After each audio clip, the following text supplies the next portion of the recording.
बिस्मिल्लाहिर्रहमानिर्रहीम अस्सलामुअलैकुम। Welcome to the farming tips में शाहिद अली अवान की जानिब से खुश आमदीद व्यूअर्स। आज की वीडियो कट्टा फार्म प्रैक्टिकल के ऊपर है। मैं एक ऐसे फार्मर के पास आया हूं जो कि कट्टा फार्मिंग प्रैक्टिकली कर रहे हैं।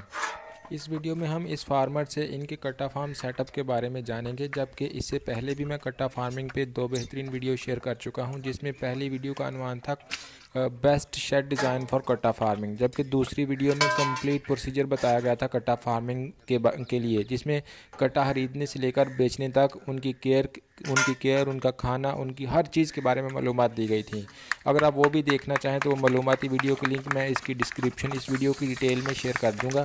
तो आइए चलिए आपको इनसे मिलवाते हैं, लेकिन उससे पहले मैं आपको इनके फार्म का ओवरऑल व्यू दिखाना चाहूँगा और ये बात भी याद दिलाना चाहूँगा कि अगर आपको वीडियो पसंद आए तो लाइक कीजिएगा और अगर कोई सवाल हो तो कमेंट्स में पूछ लीजिएगा। आप अगर इस तरह की मालूमाती वीडियो देखते रहना चाहते हैं तो चैनल को सब्सक्राइब कीजिएगा, ताकि आपको आइंदा बनने वाली मालूमाती वीडियो की नोटिफिकेशन में ईमेल या मैसेजेस मिलते रहें। अस्सलाम वालेकुम। वालेकुम सलाम। भाईजान कैसे हैं? ठीक ठाक।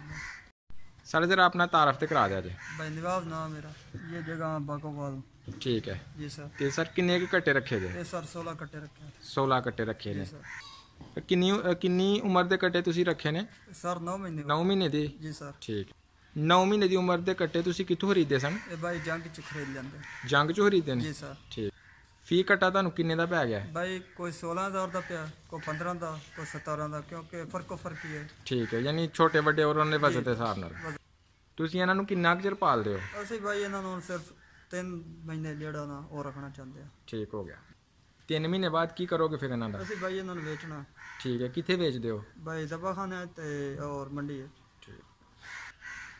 3 ਮਹੀਨੇ ਸੰਭਾਲ ਕਰਨ ਤੋਂ ਬਾਅਦ ਕਿੰਨੇ ਕੁ ਦਾ ਵਿਕ ਜਾਂਦਾ? ਇਹ ਭਾਈ ਵਿਕ ਜਾਂਦਾ 40,000, 45,000, 50,000 ਤੱਕ ਵਿਕ ਜਾਂਦਾ। ਠੀਕ ਹੈ ਜੀ। ਤੁਸੀਂ ਇਹਨਾਂ ਨੂੰ ਪਾਉਂਦੇ ਕੀ ਹੋ? ਇਹਨਾਂ ਬਾਈ ਫੀਲਡ ਪੈਂਦੇ ਆ। ਠੀਕ ਹੈ ਜੀ, ਪੱਠੇ ਪੈਂਦੇ ਆ। ਠੀਕ ਹੈ ਜੀ ਭਾਈ। ਕਿਹੜੀ ਫੀਡ ਪਾਉਂਦੇ ਇਹਨਾਂ ਨੂੰ? ਅਨਮੋਲ ਵੰਡਾ ਪੈਂਦੇ ਆ। ਅਨਮੋਲ ਵੰਡਾ? ਜੀ ਸਰ। ਠੀਕ ਹੈ, ਬਿਹਤਰੀਨ ਹੋ ਗਿਆ। ਇਹਨਾਂ ਨੂੰ ਕੋਈ ਫਾਸੀ ਟੀਕੇ ਵਗੈਰਾ ਵੀ ਲਾਉਂਦੇ ਹੋ? ਜੀ ਭਾਈ, ਆਉਂਦੇ ਆ ਟੀਕੇ ਲੈਂਦੇ ਆ ਭਾਈ ਆ। ਠੀਕ ਹੈ। ਜੀ ਸਰ। ਤੇ ਕੋਈ ਕਿਰਮ ਕੁਛ ਦਵਾ ਵੀ ਪਿਲਾਉਂਦੇ? ਜੀ ਉਹ ਭਾਈ ਆਪ ਪੈਂਦੇ ਆ। ਠੀਕ ਹੈ ਜੀ। 3 ਮਹੀਨੇ ਦੇ ਦੌਰਾਨ ਤੁਹਾਨੂੰ ਫੀ ਕਟਾ 3 ਮਹੀਨੇ ਪਾਲਣ ਦੇ ਦੌਰਾਨ ਤੁਹਾਨੂੰ ਫੀ ਕਟਾ ਕਿੰਨਾ ਖਰਚਾ ਪੈ ਜਾਂਦਾ ਹੈ? ਭਾਈ ਕੋਈ 13,000 ਰੁਪਏ ਦਾ। ਯਾਨੀ ਕੋਈ ਤੁਸੀਂ 15-16 ਹਜ਼ਾਰ ਦਾ ਲਿਆ, 13,000 ਖਰਚਾ ਪੈ ਗਿਆ, 30,000 ਦੇ ਰਾਉਂਡ ਬੋਰਡ ਤੁਹਾਨੂੰ 3 ਮਹੀਨੇ ਦਾ ਕਟਾ ਪੈ ਗਿਆ। ਉਸ ਤੋਂ ਬਾਅਦ ਤੁਸੀਂ ਦੱਸਿਆ ਕਿ 40 ਤੋਂ 45,000 ਦਾ ਵਿਕ ਜਾਂਦਾ 3 ਮਹੀਨੇ ਬਾਅਦ। ਜੀ ਸਰ। ਠੀਕ ਹੈ, ਜ਼ਬਰਦਸਤ ਮੁਨਾਫੇ ਦੀ ਰੇਸ਼ੋ ਹੈ ਸਰ ਤੁਹਾਡੀ। ਕਿਹੜੇ ਜ਼ਬਾਨਾਂ ਤੇ ਵੇਚਦੇ ਹੋ ਤੁਸੀਂ ਇਹਨਾਂ ਨੂੰ? ਭਾਈ ਲਾਹੌਰ ਵੀ ਹੈ। ਠੀਕ ਹੈ।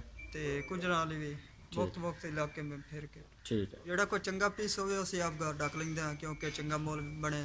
ਠੀਕ ਹੈ। ਤੇ ਅਸੀਂ ਦੇ ਛੋੜਦੇ ਆ ਕੁਰਬਾਨੀ ਤੇ? ਕੁਰਬਾਨੀ ਵਾਸਤੇ ਸਰ। ਠੀਕ ਹੈ। ਜੀ ਸਰ। ਅੱਛਾ ਸਰ, 3 ਮਹੀਨੇ ਤੁਸੀਂ ਕਟਾ ਰੱਖਿਆ ਹੈ, ਇਹਨੂੰ ਵੰਡਾ ਪਾ ਕੇ ਔਰ ਖੁਰਾਕ ਪਾ ਕੇ ਕਿੰਨਾ ਕੁ ਵਜ਼ਨ ਵੱਧ ਜਾਂਦਾ 3 ਮਹੀਨੇ? 90 100 ਤੇ ਵੀ ਪੜ ਜਾਂਦੇ ਆ। ਚੰਗੇ ਕੱਟੇ ਜਿਹੜੇ ਜੀ ਹੁਣ? ਸਰ, ਖੁਰਾਕ ਹੋਵੇ ਨਾ, ਹਾਂ। ਖੁਰਾਕ ਦੇ ਸਿਰ ਤੇ 100 ਕਿਲੋ ਤੱਕ ਪੜ ਜਾਂਦੇ ਸਰ। ਠੀਕ ਹੈ। 16 ਕੱਟੇ ਪਾਲਣ ਵਾਸਤੇ ਕਿੰਨੇ ਕੁ ਬੰਦੇ ਕਾਫੀ ਹੁੰਦੇ ਨੇ? ਬਈ ਇੱਕ ਬੰਦਾ ਹੀ ਕਾਫੀ ਹੁੰਦਾ 16 ਕੱਟੇ ਪਾਲਣ ਜੀ ਵਾਸਤੇ? ਸਰ। ਠੀਕ ਹੈ। 16 ਕੱਟੇ ਰੱਖਣ ਵਾਸਤੇ ਤੁਹਾਨੂੰ ਕਿੰਨੀ ਕੁ ਜਗ੍ਹਾ ਚਾਹੀਦੀ ਹੁੰਦੀ ਹੈ? ਤਕਰੀਬਨ ਕੋ 4 ਮਰਲੇ ਚਾਹੀਦੇ ਸਰ। ਕਿਸ ਤਰ੍ਹਾਂ? ਕਿਉਂਕਿ ਉੱਤੋਂ ਸ਼ੈਡ ਹੋ ਗਿਆ 2 ਫੁੱਟ। 2 ਮਰਲੇ? 2 ਮਰਲੇ। ਠੀਕ ਹੈ। 2 ਮਰਲੇ ਹੋ ਗਏ। 2 ਮਰਲੇ ਸੇਨ ਹੋ ਗਿਆ? ਜੀ ਸਰ। ਠੀਕ ਹੈ, ਯਾਨੀ 4 ਮਰਲੇ ਚ ਤੁਸੀਂ 16 ਕੱਟੇ ਰੇਂਜ ਕਰ ਸਕਦੇ ਹੋ। ਅਗਰ ਕੋਈ 32 ਕੱਟੇ ਰੇਂਜ ਕਰਨਾ ਚਾਹੁੰਦਾ ਤਾਂ ਉਹਨੂੰ 8 ਮਰਲੇ ਜਗ੍ਹਾ ਹੋਣੀ ਚਾਹੀਦੀ। ਜੀ ਸਰ। ਇਸ ਤਰ੍ਹਾਂ ਹੀ ਇਜ਼ਾਫਾ ਕੀਤਾ ਜਾ ਸਕਦਾ। ਜਿਹੜੀ ਫੀਡ ਤੁਸੀਂ ਪਾਉਂਦੇ ਹੋ ਨਾ ਸਾਨੂੰ, ਉਹ ਕੱਟੀ ਤੁਹਾਨੂੰ ਫੀਡ ਵਹਾ ਸਕਦੇ ਹੋ? दिखा सकते हैं सर। आओ फिर भाव। जनाब ये फीड के गट्टू हैं, शायद ये गोहर कंपनी का है और ये गोहर कंपनी का मुख्तलिफ कंपनी का है। पंजनत वंडा है और गोहर वंडा है जो ये डाल रहे हैं कट्टों को। जनाब ये इनके वो वंडा है जो ये कट्टों को डालते हैं। तो सारे 16 कट्टों को आप कितने कट्टू डाल देते हैं दिन में? 2 थोड़े सर। 2 थोड़े? जी सर।